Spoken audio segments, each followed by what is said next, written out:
আজ সকালে ছেলে বায়না করলো যে স্যান্ডউইচ খাবে। তো স্যান্ডউইচ সত্যি কথা আমি কোনোদিনও বানাইনি, এই প্রথম ফার্স্ট টাইম বানালাম। ঘরে ছিল পাউরুটি, বললো ডিম দিয়ে বানিয়ে দাও। ও বলে দিল কিরম করে কী করতে হবে, আর মোটামুটি ফোনেতে দেখেছি এরকম টাইপের হয়, তো সেই দিয়েই বানিয়ে দিলাম। দেখো ডিমটাকে, একটা গোটা ডিমকে দুখাদি করে নিয়েছিলাম, আর 4টে পাউরুটি নিয়েছিলাম, শসা পেঁয়াজ আর গাজর ঘরে ছিল কুচিয়ে দিয়েছিলাম। তো এরমভাবে ওপর দিয়ে, তো ওপরে একটা পাউরুটি দিয়ে সুন্দর করে সাজিয়ে আর মাঝখান থেকে কেটে দিয়েছিলাম। এটাকেই মনে হয় স্যান্ডউইচ বলে, আমি ঠিক জানি না। তোমরা প্লিজ আমাকে কিন্তু কমেন্ট করে জানিও যে এরকম করেই তো স্যান্ডউইচ হয়। তো চিকেন স্যান্ডউইচ হয় শুনেছি, কিন্তু সত্যি কথা আমি কোনোদিনও খাইনি স্যান্ডউইচ। তো ছেলে বায়না করতে ওকে করে দিয়েছিলাম।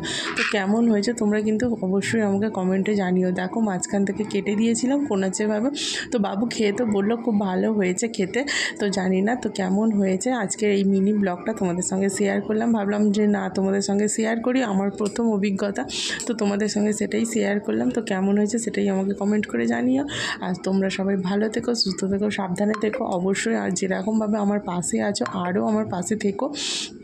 আর ফেসবুক থেকে দেখলে পেজটি ফলো করে দিও, আর ইউটিউব থেকে দেখলে চ্যানেলটি প্লিজ প্লিজ প্লিজ সাবস্ক্রাইব করে দিও, আর প্রচুর প্রচুর প্রচুর শেয়ার করো। সবাই ভালো থেকো, সুস্থ থেকো, সাবধানে থেকো। আজকে এই পর্যন্তই, টাটা। দেখো আমার ছেলে খেয়ে বললো, আমি যে খেয়ে বল তো কেমন হয়েছে বন্ধুদেরকে, তোর মা প্রথম বানিয়েছে, তো খেয়ে বললো যে খুব ভালো হয়েছে।